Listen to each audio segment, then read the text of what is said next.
Welcome, everybody, to episode 18 of the Canuckleheads podcast. My name is Justin. I'm joined by my co-host, Mr. Wes. Is this episode 18 or is this 19?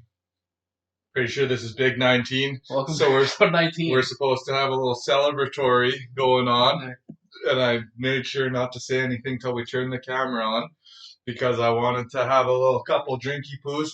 So I got some here. We'll have a couple, and we're getting to the game after the pod. So Corona appropriate. and if we want to bust out the Yags for one more, might as well. Maybe at the end of the video. Hey, no, that's Justin. We got to keep the celebration alive here. My number we did at the start. Your number we're doing Now at we the got to reset though. No. I'll grab it. All right. Okay. Go do your thing. I'll do fucking the intro. I'm triple checking that this is 19 Okay. first. Well, I have it written down. 18 was our last one. Oh, we're good. Okay, horrendous start here. So it was actually another pretty big week in the world of the Canucks. Go over the games first, but then we'll go over some interesting news that happened. The first game we played this week was in Vancouver. The Arizona Coyotes were in the house. This was February 8th, 2022. First game of back-to-backs, and a lot of players playing their former teams in this one. Thatcher Demko and Vejmelka from the Coyotes get the start. So Louis Eriksson, Antoine Roussel, first game back in Vancouver. Jay Beagle is out because he's hurt. This was OEL and Garland's first game against the Coyotes. First time either of those guys have been traded in the NHL. First time Garland has been traded, so kind of interesting there. Quinn Hughes and Matthew Highmore were in COVID protocol, so I believe that's the 21st and 22nd Canuck to enter COVID protocol this year.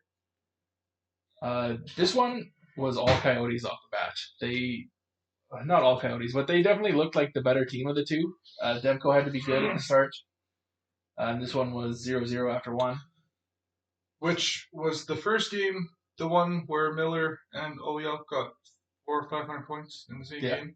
Pretty special because... Stop jumping ahead. No, I know, but that's... You were screwing up this whole... It's okay, because that's pretty special, and apparently it's only the second time that it's ever happened. Yes, and I had that listed. Okay, we're getting into that. All right.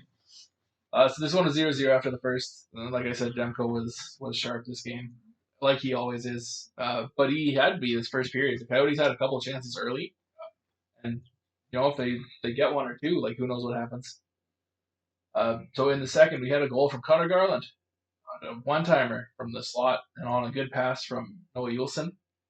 This was after a long shift from the Canucks in the offensive zone. Garland was all over the game early, like in the first period, and then finally he broke through. And I really felt like him and OEL were both trying to put shots on net and trying to really be noticed out there. Which you're playing your former team, obviously you want to pot a couple and show them what you're about. Yeah, and Garland, before the game too, he was interviewed and he was talking about his play, and he had a great quote that was, I believe it was "sucking sucks." Yeah, and I like that about Garland. He's honest about his own game. He's not trying to hide. He doesn't think he's been great. He was good at the start of the year, then definitely had a little bit of a lull, but the Canucks schedule has been so all over the place, and him being in protocol and everything, it's hard to blame him, but he does need to produce offensively for this team. Which I kind of feel like it's like the PD effect, right? Except PD got away with it for an entire season where it's like not too many people are really that focused on you. Until you start putting up the type of numbers that Garland was putting up, then it's like, all right, this is a guy we're going to have to worry about. We're going to have to focus on him and make sure he doesn't get those chances. So that could also contribute to him not getting as many points in this portion of the season, but he's heating up again. He's also just plays a different style of game, too, that I think is hard to mesh with. So it's hard to find chemistry between the line with him. But we had another goal here. On a power play, the puck went off Bo's knee on a quick point shot from OEL. And having Quinn Hughes out this game was not good, but it was kind of good for the power play because this was a draw. They got set up, and OEL just threw a puck on net. There was no endless passing between Miller and PD and OEL or Hughes. It was just a shot on net, and it went in. And it wasn't quite as bad a pass as when Quinn's there, but you could tell they were putting OEL in the same position where it's like he has to shoot the puck. Yeah. They're not shooting it, so he's like, oh, I'll shoot it. Yeah. And look what happens. It goes in, which Little bit of a chase on Selly from Bo there. Wasn't too pumped about that, but I mean, he's been cold as of late, so to get one, he was just happy. And on the power play, especially. Yeah. And yeah, with Quinn Hughes being out, we knew it a couple days before the game. I believe it got announced like Sunday that he was in COVID protocol. This game was Tuesday night. Which that was kind of low key. Like, you were the one who told me. I hadn't heard anything else about it up until like game day. On like any apps or anything either, so it was kind of weird. But in little insider information he had there. But everybody knew that OEL was going to be the guy to take over the Quinn Hughes. There's no question. He's out for 3 games, so at least depending on his tests. But it was good for OEL just to keep it simple and change it up, right? Because the power play was not doing good. And that's not specifically Hughes' fault. It's just for whatever reason they weren't shooting the puck. I think Quinn Hughes is our best guy on our power play. Yeah. He distributes the puck the best. Like, gets hard passes through, plus shoots the puck the most.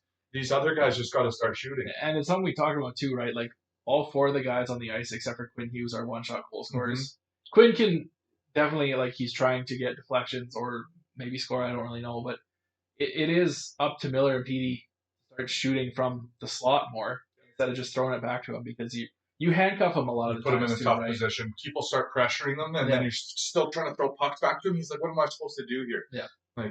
Yeah.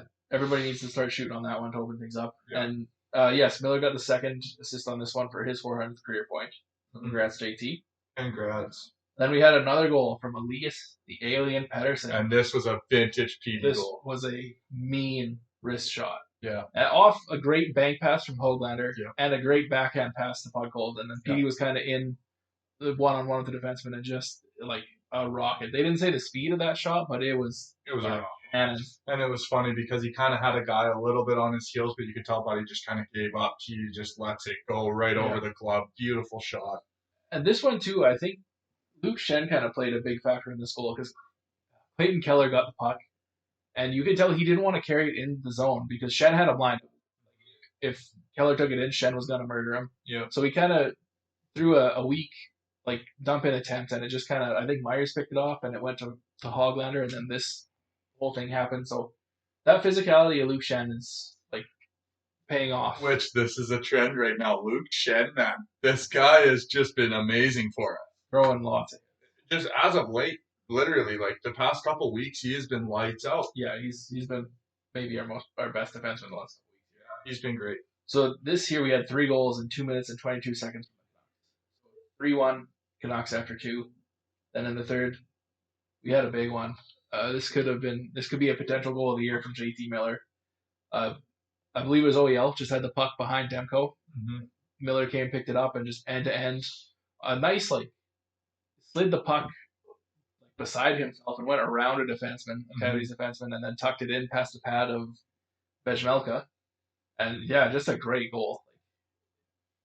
I watching him weave his way through, you kind of could understand what he was going to do. And then he got to the very end, and you're like, oh, he's in too close now. But then he pulled off that move, and it was just a beautiful goal. And I found it kind of funny because right when he took off from our blue line, I'm like, okay, he's going to try to go coast to coast. Just tell. And he looked off Bo. Bo was kind of trickling into the zone with him. And then it looks like the puck kind of got away from him a little bit, but it worked in his advantage. And he ends up getting around and tucking it perfectly. It was a beautiful goal. And when you're up 3-1, you can try like that too. I wasn't mad about him doing that. But, me neither. Then we had one of the worst penalty calls I think I've ever seen. Tyler Mott was coming around behind the Arizona net, got his stick slashed out of his hands. I'm not sure who did it. It out of his hands. The stick hit Chikrin in the face, and Mott got a penalty. I thought it was JT. No, that was Mott. Was it Mott? JT was the next game that we'll get to. Oh, okay. Quit jumping ahead. No, I thought you were talking about the JT Miller situation, but it's the same situation, and it's garbage. Yeah, so he got a high sticking penalty. His stick wasn't even in his hands. I don't understand how you don't call that one. Yeah, I don't understand how that's not a slash. Yeah, that one was like a stick lift, but the stick flew out of his hands and hit the guy in the face. Or at minimum, don't call a penalty on it. Yeah, that was BS. Just ridiculous. Yeah. Imagine if this game was tied and Arizona scored on that. Yeah. Horrendous stuff. This is another thing about the referees at home. I don't know how many times I have to say it. I feel like the refs at home, they're trying to be like, oh, we're not biased. So they're targeting us. so crazy, man. I don't know what it is. It seems like our officiating at home is the absolute worst. Yeah, that one was awful. And then later in the period, we had a goal from Brock Besser on a deflection to basically half the net on a nice passing play from Petey. And Another deflection. Yeah, like Brock is really starting to emerge as kind of a net front presence kind of guy. Like this is 3-4 goals he scored. His last 3 or 4 goals he scored like this. So. He hasn't sniped in a minute because he doesn't have to. Like he's showing wrinkles to his game. He's like, yeah, put me in front of the net, coach. I can do it. Yeah, and I think sometimes we, as just Canuck fans in general, are overly harsh on Besser because you see in his first year he was just a one-shot goal scorer, almost scored 30 goals. We all think he's like a 30-goal, 40-goal scorer, like, and so for him to like keep evolving his game because he definitely got better defensively as he's gone on, and now he's starting to show this new side to his game where he's deflecting pucks on power plays or just on just zone time in the offensive zone. So like, Bess is just a smart player, and I don't think he gets enough credit for that. We all just see him as a sniper, which he is, but also he's a solid two-way player. 100%. The one thing that I feel about Besser right now, though, is it's kind of like sometimes he either gets into the rhythm of just wanting to pass the puck or just wanting to shoot the puck. He doesn't know how to like put the two together. Well, and it's you know what I mean too, because this game I wouldn't really say he was noticeable. Like he got the goal, but I don't have any standout like. It was like the Chicago game. Yeah, just scored and that was it. Exactly. But that's what we need him to do. So. Yeah, no, and that's the thing. Like I just want him to like integrate both of those worlds into one, and he will be freaking amazing. Yeah. Then we had a scrap. Kyle Burrows and Lawson Krause. Lawson Krause, I believe is his name. I know it's Krause. Burrows gave up a ton of size on this one. I believe Krause is like 30 pounds heavier than him and like noticeably bigger. I love Burrows, man. He got kind of worked over a little bit, but it was good on him for taking the fight. 100%. And he got a couple good ones in there. Yeah. And speaking of Burrows, 7 hits, 5 block shots in this game.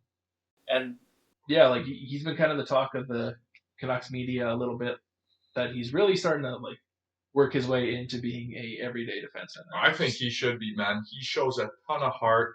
It's just like the Garland thing where he's not afraid to drop the mitts. But with Burrows, he actually has like a bunch of like size. Oh yeah, and grit. Like you see him when he grabs guys, man. He's mean and he's strong. So yeah, and like I have no problems with Burrows being our third pairing guy playing 14, 15 minutes a night. Like I'm all for it. Even him and Schenner, man, those two are just freaking monsters. So OEL in this game, 3 assists, picked up his 400th career point as well. So congrats to OEL.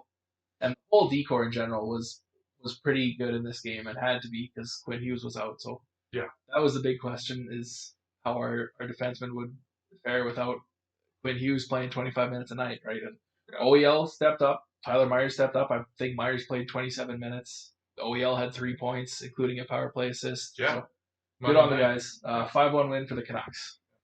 Okay, so small intermission. Got a couple wobbly pops out. Cheers to episode 19, Wes. Cheers. We thought we'd get one this more. All right. One more, baby. Rona season. Good stuff. Oh, just getting a little bubbly. Okay, so like I said, this was first game of back-to-backs against Arizona. Then on the next one. So it's funny, these 2 games were a very drastic range of emotions, right? After the Arizona game, I'm like, man, I'm feeling good. I think I texted last. I was like, I can't wait to do the podcast. Like, there's so much good stuff to talk about. Yeah. And then we get to this game. Let's go over this game. Couldn't be any polar opposite. Yeah. So Yaroslav Halak and Sorokin get the starts in this one. Dickinson out, healthy scratch. Justin Dowling in. Right away we had a scrap. Luke Shen versus Johnson, who I'm not sure who he is, but Shen got worked a little bit in this too, got busted up. You could see it. He did the first interview with Murphy in the first intermission. His nose was a little bit. Yeah, I think the visor might have caught him. He had a cut over the eye and on the nose. It looked like he maybe got a couple zips in the intermission, but Shenner's a tough guy. It didn't phase him whatsoever. Yeah. And Buddy also kind of just got jersey position on him. He kind of pulled it over his head a little bit, gave him a couple extra ones, but Shen's a tough guy. He can take it. So in the first period here, the New York Islanders had 3 goals in 31 seconds. Not all on Euro Halak, but Definitely not. But man, we need a save. Like just one of those, just stop one of them. Yeah, and it's just crazy because we played absolutely terrible. That was a And horrendous first period. 100%. We were just pinned in the zone. Every shot was a deflection. It just seemed like, and you could tell, like by the third one, when Halak just looks at the ceiling, he's like, "Why am I getting no support?" Yeah. Like all of these goals are bad. Like not bad for Halak, but just a bad team effort from trying to stop the onslaught. Yeah, like it's definitely easy to look at that and be like, man, Halak was trash, but like no, he never had a chance. no, just he poor didn't get team the support. Like yes, it would have been great if he could have stopped one or two of those, but it happened. And it's the whole thing where like it's messed up to say, like, I don't want to say that our team doesn't have confidence in Halak or anything like that, but when you have Demko in net, it's just a different feel for the team. Well, and the way they've been playing too, right? Like they generate offense for Demko for whatever reason. Yeah. We don't for Halak. Yeah, it's so weird, man. And when you put that other tender in net, just the vibe changes for some weird reason. Yeah, because Halak's been good all year. He right? has like, been. It sucked that his first home game we did that. Yeah. Was it actually his first home game? Pretty sure it was his first homer, man. That's why I was so upset about it. I was like screaming at the TV at the boys. Like I was just rattled. Yeah, so Halak led in 5 in the first period. And, swear to God, my witness is my girlfriend. I told her, you're going to have to come on the pod to say this because at 3, I was like, Boudreaux, pull him. Yeah, pull him, man. Swap too. I do not know why he let it go to 5 because we had the chance to bring that game at least to overtime if he would have pulled him at 3. I think part of it is right. He knew they weren't all his goals. But then you see the next 2 go in, and you're like, hey, you got to get him out. It was. I don't know why he let it go to 5. To be honest, I wouldn't have. But hey, I'm not the coach of the Vancouver Canucks. Boudreaux's been doing it for a long time. There's 2 ways you look at it, right? Like, yes, Demko played last night, but they don't play for another 4 nights, so he's got time off. But I get it. Like, you don't want Demko overexerting himself, but yeah, I see both sides to it. The boys, the players got to play every night. Get your ass in net. We need you to go. Doesn't matter. But you say that like Demko has a choice, like he said he didn't want to. No, and he would say yes to every game if yes. he could. I know he would. He's an absolute warrior. I'm just saying from a coaching perspective, those 3 go in, you got to pull the goalie. Yeah. So at the end of the first, we had a goal from OEL on just a nice snapshot on net.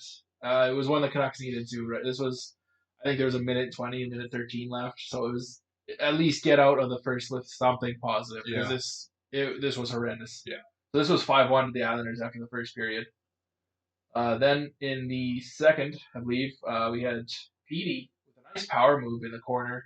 Just burned past Chara, which will happen for a 44-year-old defenseman. With Chara's got no wheels left. And just took the puck to the net hard and kind of outweighted Sorokin and tucked it past his pad. Yeah, and I'm not sure if that was the shift. Chara was out for like 2 minutes. I think it was. No, it was the one. The one at 4, yeah. Okay, yeah, because he was getting stuck out there, hemmed in his own zone, couldn't change. Like, yeah, it was bad. Yeah, but yeah, also Petey showing a different kind of side to his game too. This wasn't just a rip a puck past the goalie. He took the puck to the net from the corner, and showed some speed. So facts. Nice goal from Petey, and again something else we needed. Yep. Then we had a goal from Luke Shen. Just a point shot and a good screen from Tyler Mott. So this one was 5-3 after the second.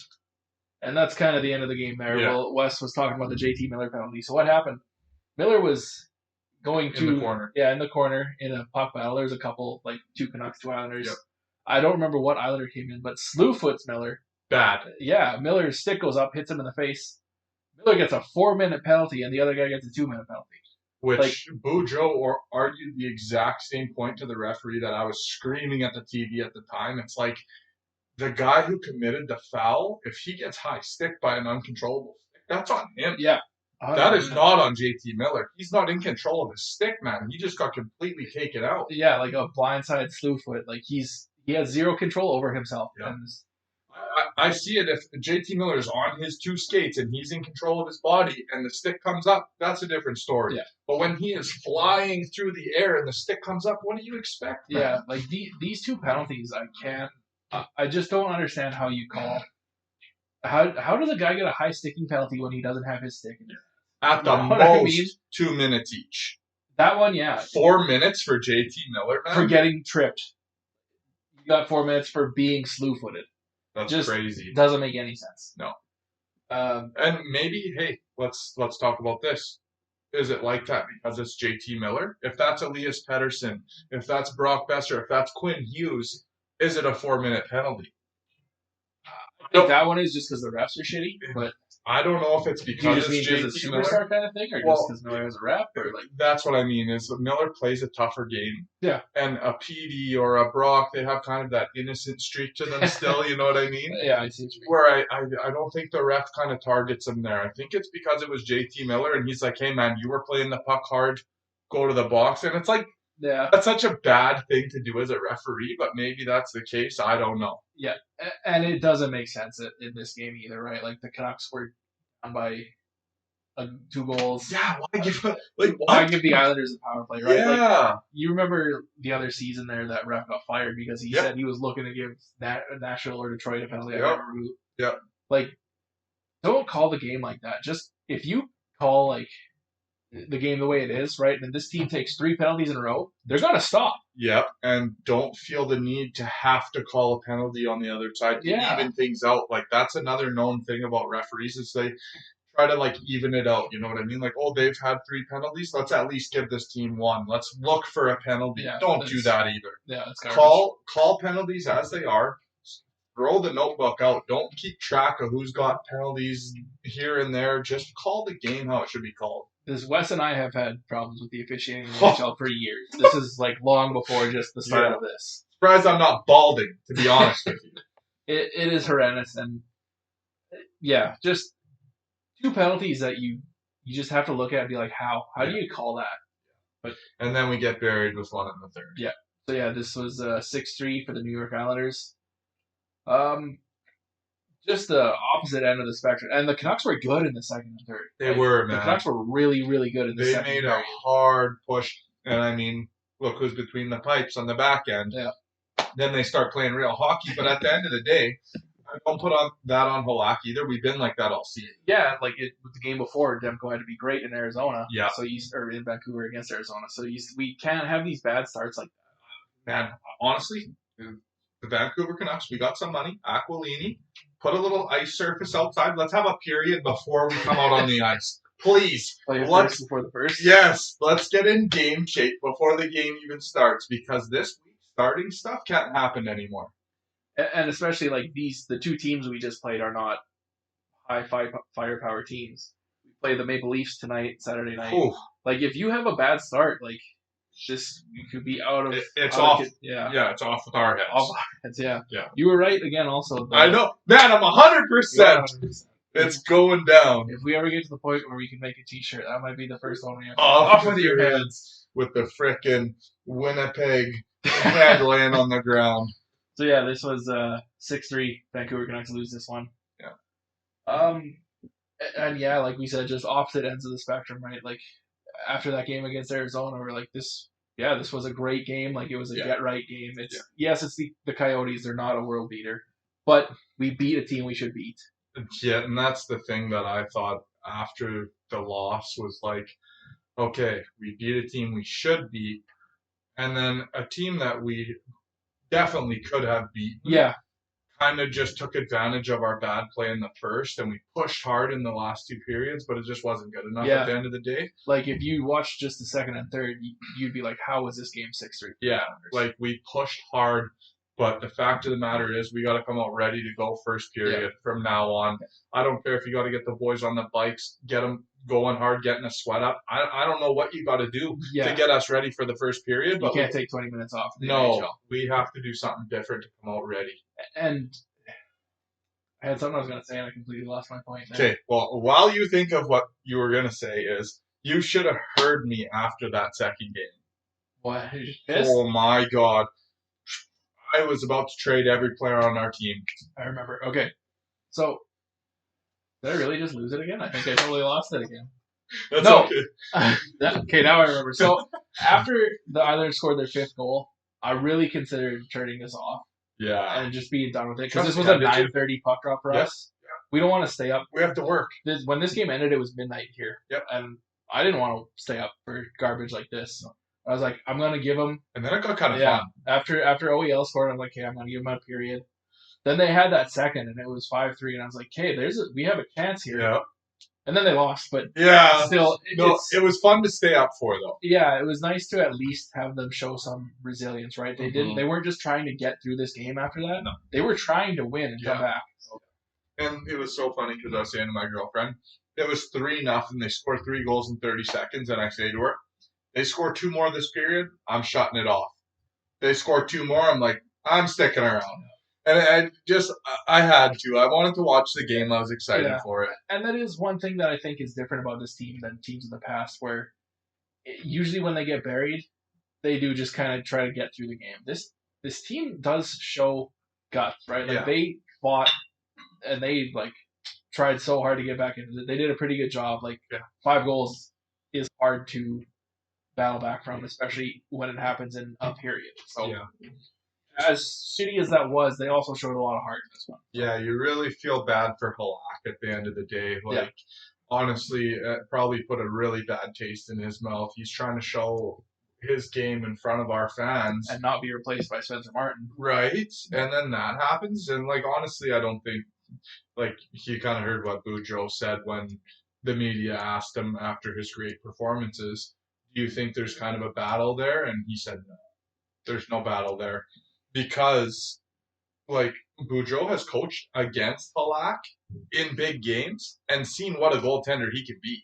Also, Halak has a no-trade clause, so if he doesn't want to go anywhere, he's not. But, no, 100%. But I think that Boudreau has a ton of confidence in him. I still do, too. Yeah, I don't blame Halak for this one. No, not at all. They were really bad bounces. There was only one goal that I thought Demko would have been all over that, and it was that cross crease one. I can't remember who scored it, but he came from the right post, and he tried to slide across, but instead of sliding fully across to the other post like Demko would, he just kind of paused in the center of the net and put his glove up. Oh, yeah. Whereas, Demko, man, he slammed post to post so hard, he almost takes the net right off the orange. I think Demko stopped the Barzal goal just because, again, it went over his shoulder. Demko's taller. Yeah. He would have just hit him. He would have just stopped it. Yeah. But, yeah, nothing Halak. No. Okay, so speaking of Jaro Halak, there was some things that we should clear up here. So there was we're all aware of his signing bonus or his whatever it is in his contract. Where if he plays the bonus or whatever? It's 10 games. So he has to start 10 games. So he hasn't got that bonus yet, which is a cap issue for the Canucks, right? Because I believe it's 1.5 mil he gets when he starts his 10th game. Yeah. Hasn't started 10 games yet. He doesn't have that. So there's just that to clear up for if he does get traded, if he decides to waive his no trade clause. Hasn't got that bonus yet. I believe if he does get it, they can still trade him and that bonus. So the team that trades for him pays for that bonus. Yeah. So I think either way the Canucks have to eat that one because I don't think there's going to be a team who wants a backup goalie that they have to pay 1.5 mil if he starts enough. The funny thing is, you see teams like Edmonton, I know they got Mike Smith back now, but I think they're in kind of a situation where it's if they have to rely on frickin' Buddy again, what's his name again? Koskinen again, man. They're the type of team that's looking for a Halak or something like that. Yeah. And it's definitely a tradable piece if they were having to rely on him again. Now that Mike Smith's back, a different story. Played 2 horrendous games, though. Yeah, but there's teams in the league right now that need a goalie, and Halak is a great goalie, man. Don't sleep on him one bit. No, if he didn't have the no movement clause, I don't think it would be a question of if, it would be when. Yeah. But yeah, because we have Spencer Martin. Yeah. He exposed himself as a great goalie. And for a backup, man, I'd have all the confidence in the world. Yeah, especially on a cheap deal like his. Yep. But yeah, just one thing to clear up about Jaroslav Halak there. So some other news in the Canucks world, they made another assistant GM hire of Cami Granato, which I think is a great hire.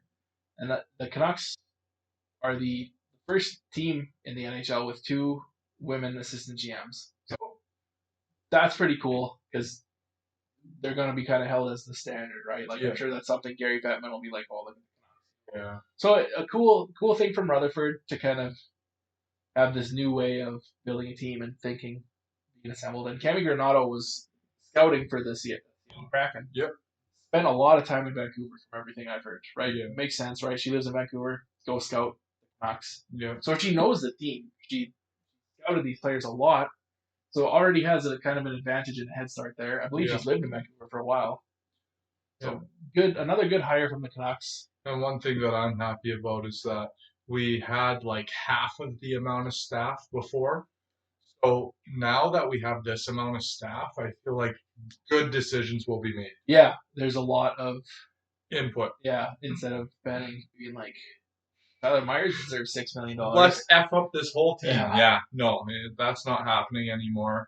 I feel like with Jim Rutherford overlooking the whole situation, he'll be able to say, I don't like that, or I do like that, or you know what I mean? Yeah. We have a lot of collective minds all coming together now, and I feel like watch out these next 3-4 years because we're going to start to build a great team. And like gender aside too, just all good hockey minds. No, 100%. Like, Kevin Granato is a great hockey player too, and like knows the game. So that's you see it for whatever reason. Like there's always great coaches that never played in the NHL, but and general managers. But you look at the top guys like a Joe Sakic, Steve Yzerman, like legends of the game that played a long time. Yep.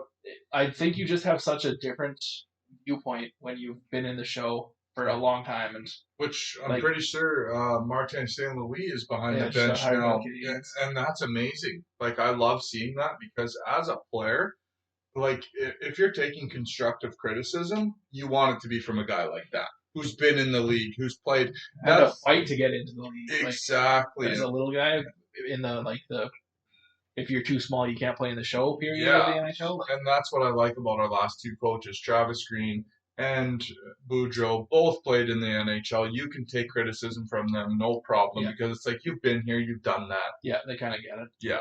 Another thing we'll talk about in practice, I believe it was Jeff Patterson took a picture of Connor Garland talking about how he shaved his beard. But then what people really started to zone in on was Connor Garland's gloves, which were black with yellow writing. Yeah. And he basically kind of confirmed that the skate is coming back. Yeah. Like, we saw Demko in the full kit, like the Kirk McLean homage pads and masks and everything. Yeah. It's kind of a matter of time. I was kind of thinking maybe tonight against the Leafs. Who knows? I hope. That would be pretty cool. But yeah, so it seems like the skate is kind of going to be the third jersey. Which I want it to be so bad. I love that jersey. It's my favorite jersey. It is a good jersey. And it would be nice to see it like 6-7 times a year, right? Like way more than we do. Yeah. And I like leaving it as a special occasion kind of thing. It would be cool if it was our main jersey and everything, but still having it as a special occasion is nice. Good with the blue and green. Me too. I like our give me jerseys. the black ones more often. Yeah. That's all I ask. Yeah, I agree with you. So yeah, that's kind of a cool thing it's gonna happen at some point. We've heard leaks about it too, so. In which I don't like when Connor Garland shaves his beard. Let me get that out there right now. I thought, oh no, you messed up. Haircut and the beard's gone. Not scoring tonight. And then what does he do? Pots one. So I was pumped about it. I was like, all right, up a little bit. No beard Garland. He can score too. Yeah. But I like when he's got the beard way more. So let's do some score predictions again here. We play Toronto tonight, February 12th. Yeah. In Vancouver. Let's hope for a damn win. Still no Quinn Hughes. Yeah. I want to say 5-2. I think they just got firepower, man. Mitch Marner and Austin Matthews are both rolling, like just steamrolling the league. Yeah, there's definitely two goal scoring teams, no doubt about it. We're starting Demko. I feel like our goalie's better than their goalie. I'm going 4-3 for the Vancouver Canucks. I was gonna say 5-4, but we're going 4-3 Vancouver Canucks. I hope we catch the dub. I know they got some firepower, but when Demko's in that baby, we played different, and we played shitty in that first period last game. So I know the boys are fired up to come out heavy hitting in this first period and at least come out with a little bit different energy. They better. Yeah. And then another week where we only played 2 games, so we got 4 days off after today. Mm-hmm. Play the San Jose Sharks Thursday in San Jose. So many breaks for us. Another 9:30 puck drop for us. So Friday at work is going to be a rough one. Which I don't like how we accommodate the Leafs here. We're at home. Why are we playing at 6 o'clock? Yeah, it's because of the Leafs. But that's what I mean. I don't like how we accommodate the Leafs time. Let's make them play at 9 o'clock. You know what I mean? Like, Oh, I agree with you 100%. why are we catering to them? We're at home, baby. The only answer is it's the Leafs. Yeah. There's nothing more I can give you. The Leafs. So yeah, what do you think against San Jose? San In San Jose. It's off with your heads, boys. Ooh. We're going at least 3-1. And there's no chance you guys escape. Carlson's trash. He's out of here. You guys aren't getting barely anything against us. I hope Demko plays again. I'm sure he will. Should play. Yeah, I'll go 3-2 for the Canucks in this one. Yeah, our only 2 games that we'll go over next week again also. So Canuck of the week. Easy one for me. Easy for me. OEL? Not OEL. Who are you going with? I could say OEL. I'm going with OEL. I'm going with Elias Pettersson. 2 goals. He's looking like prime PD again. Obviously, there's still little things like you don't see him fully back yet. Yeah, but still getting the puck knocked off his stick a little bit. But he's fun to watch again, and that's all that matters to me. He's scoring goals. He's doing his thing. He's playing on a line where I feel like he can be efficient. He's playing with 2 young guns. I love that line. Me too. He's playing with 2 young guns who can also score. And they've both been scratched recently, so they're both playing like they don't want to be scratched Exactly. Yeah. I love that line. Go Elias Pettersson. Lead this line to perfection. Let's get it done. Yeah, and I'm going with OEL. 100%. He was a very close second. So was Luke Shen. Had a rough night in against the Islanders. I believe he was -3. Yeah. I think he was on the ice for all 3 of those goals. Yeah. But had to step in for Quinn Hughes. Did a great job the first night in Arizona. Big minutes. 4 points in 2 games. Yep. 3 assists in 1. Yep. Scored a goal. Just, you needed him to do what he did. Yeah. And I don't blame just him for the 3 goals either. Like, it was No. a team effort on that, Yeah. so I'm not blaming him too much for that. But yeah, we needed him to do that, and he did. He stepped up and he played like a number 1 defenseman. So. Which, the Coyotes rode him on that train for how many years? Right. He is no stranger to minutes and getting played on the power play. So that's why it's kind of the perfect guy to slot in. And it shows too, right? Like his numbers, his points totals is not because he's playing bad. It's just you don't get those opportunities with Quinn Hughes in the lineup. Yeah. He's going to be your horse. Yeah. But OEL stepped up and was great. 4 points in 2 games, right? Yeah. Like 100%. leading the defense in goals now by 1 up on Luke Shen. Let's go, Luke Shen. And then Luke Shen's 1 up on Quinn Hughes. Do you ever think at any point during the season Luke Shen would have more goals than Quinn Hughes? Never, but look at the assist margin. Yeah. Fair point. We're off by quite a far Yeah. amount. Quinn Hughes is the quarterback. He does what we needed to do day in and day out. Yeah, and then we'll need another big effort from all our guys against the Leafs tonight because this Huge. is a different animal. This is a step up from the Coyotes and the Islanders. So. And I feel like we're coming into this game pissed off.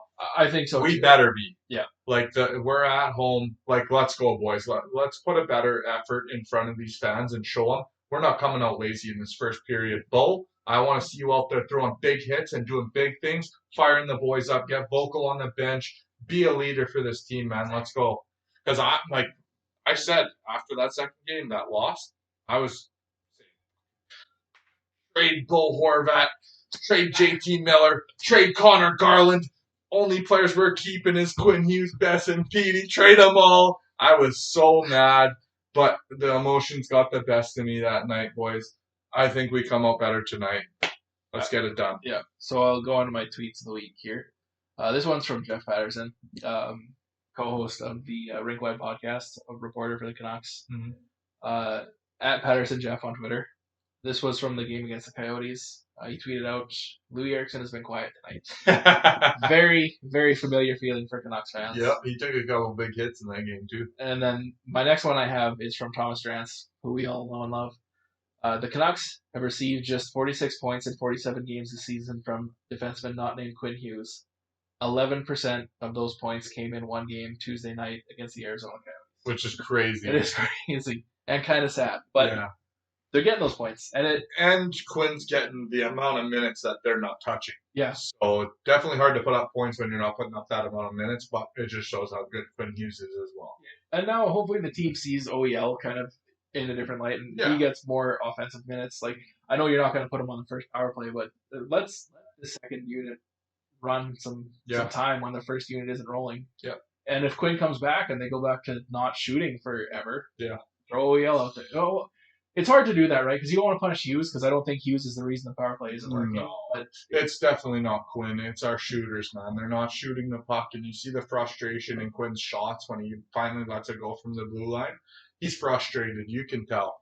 yeah, and even Petey, right? Like, people have said this a lot. Like, Ovi, when he gets a bad one-timer pass, he Doesn't still matter. finds a way Lets to it make go. it work. Yep. Petey's not doing that. If he He has to, though. if he gets a pass that's a little bit like out of his range, he's just throwing it back. He's so picky. Yeah. It drives me nuts. Me too. I just want to see him shoot every time. Yeah. Because if you do that, you open up the other side of the ice, right? Because then people are going to be like, okay, Petey's wiring him tight. Let's cheat towards this guy a little And bit. then we pass to Miller or Besser or whoever's there. Yeah, and when that side of the ice is open, that's when your bumper plays the Horvat is open. Because those three guys play on that side of the ice. Yep. It's only Petey on the other side. And Hughes if he chooses to skate over there. So. Yep, and which they want to shift towards that side of the ice because you don't want so many bodies in front of the net to where your goalie can't see. Yeah. So if they get taken off a Horvat, it opens him right up, man. That's what we want to see. And we need Horvat scoring more goals from that bumper position, and he will if Petey starts letting that puck fly the way he can. Yeah, it's all about balance on that first power or the power play. Yeah. I don't know if we still have a power play one or not. Yeah, honestly, It's just kind of how it has to go. Yeah. Plus, there's none of this Jägermeister left. So That's all right. We're doing We'll like split it half up, baby. shots. Let's go. So cheers to episode 19. Thanks for watching. You can find us on Spotify, Apple, anywhere there's podcasts, YouTube. Like, share, subscribe, comment. And yeah, another good one in the bag. Yep.